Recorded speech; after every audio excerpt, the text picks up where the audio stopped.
So the things in which you may not know or have not been told are, I think, wildly important and really change the way you go about this term called shadow work or healing.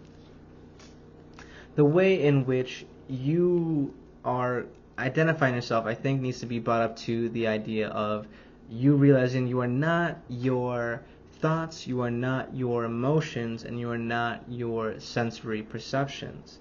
In the world nowadays, there is just literally so much data and so much processing your brain goes through on a daily basis that like I said before, quasi thoughts you have can't or shouldn't necessarily be brought to your true sense of self. I do believe that the aspects in which you act on can be as shallow as those thoughts that you are almost kind of programmed into thinking because of just how often you frequent social medias, because of how often you watch ads that are tailored to your everyday life.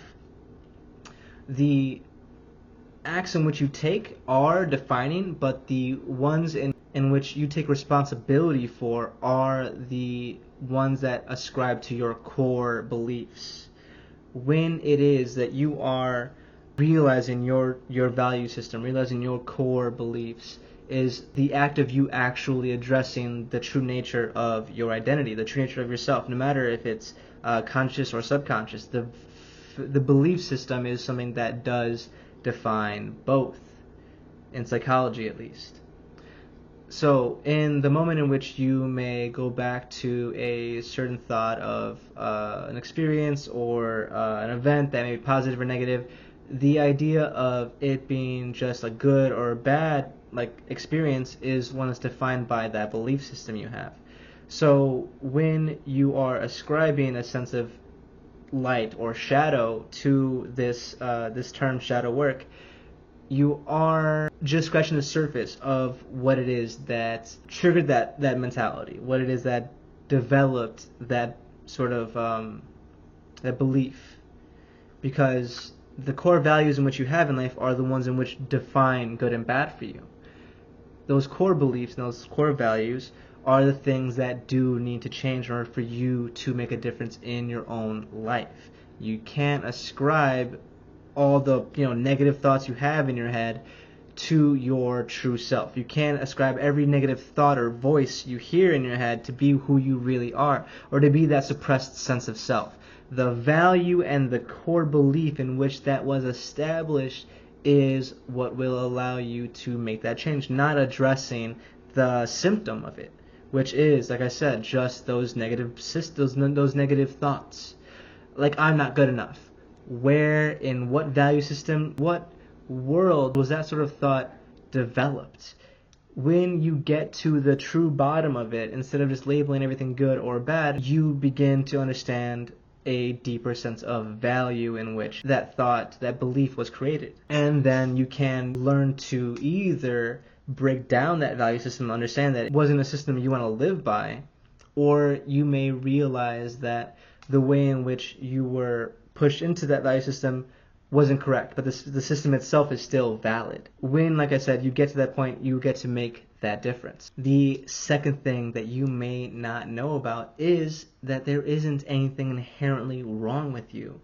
You aren't just some broken boy or broken girl in an adult's body trying to rage against the madness of the world. You are just the individual that had been dealt the hand that they have currently, and then just had to do the best of what they thought they had. You weren't taught the game, you weren't explained the rules. There is that reality in which you have to understand that you aren't broken. You may need healing You may need self-acceptance, you may need growth, you may need understanding and wisdom, but you are not this broken thing that should be just thrown to the wayside just because of your inconvenience to the world you find around you. And that leads me to my next point. It isn't your fault that you're experiencing these trials and tribulations. It isn't your fault that the world is so unfair. It isn't your fault that you weren't taught in the way that you actually learn. That's why standardized testing is really, I don't think, do a lot of real testing. In any case, though, it isn't your fault that the world played out the way that it did, but it is entirely your responsibility to heal yourself and, by some sort of measure, make that difference in the world around you. If you don't, you're only ever going to do that sort of disservice to yourself and, identifying and accepting and integrating that sense of self, but then just continually being defeated by the world around you because you refuse to take that responsibility. If you're only ever a tree that waters itself, you'll never find a garden. You'll never find your garden. You'll just be that lonely tree in the desert. So it is your responsibility to make that difference, not just internally, not just by accepting that emotionally, but making those actions in the world that align with that new value system, within that new understanding and acceptance. Like I said, you won't be repeating cycles again, but you will be doing something else to subside that new realization, to subside that new value system that just won't add up or won't be integrated into the world around you. So it isn't just your responsibility to figure that out internally, but it is your responsibility to figure that out externally as well. Which does lead me to my next point. Being light and love isn't something that is opposed to the shadow self or shadow work. I believe that shadow work is the understanding of your ability to shine your light or your truth, your love on the world that you have found within yourself.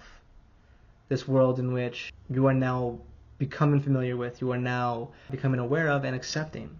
And by doing so, you are then taking that responsibility of having that light, having that truth, having that self-love, and understanding how to go about integrating that light into the dark world around you, becoming that sense of light in the world you find yourself in. So I do believe that the light and love is the opposite to the shadow, but I do believe that they're one and the same when properly, cohesively brought together. I think that the shadow work isn't the understanding that the shadow is the self.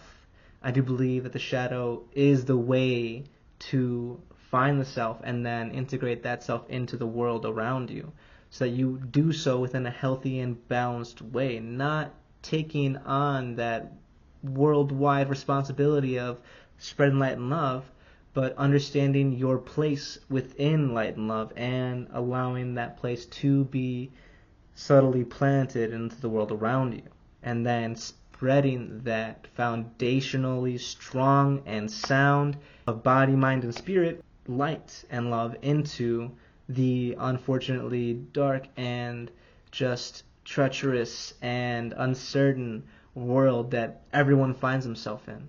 So I think that the aspects in which people want to follow light and love, and the aspects in which people try to find that true sense of self are the acts of one and the same. Just doing so both cohesively is the wisest path to go about making that difference in the world around you.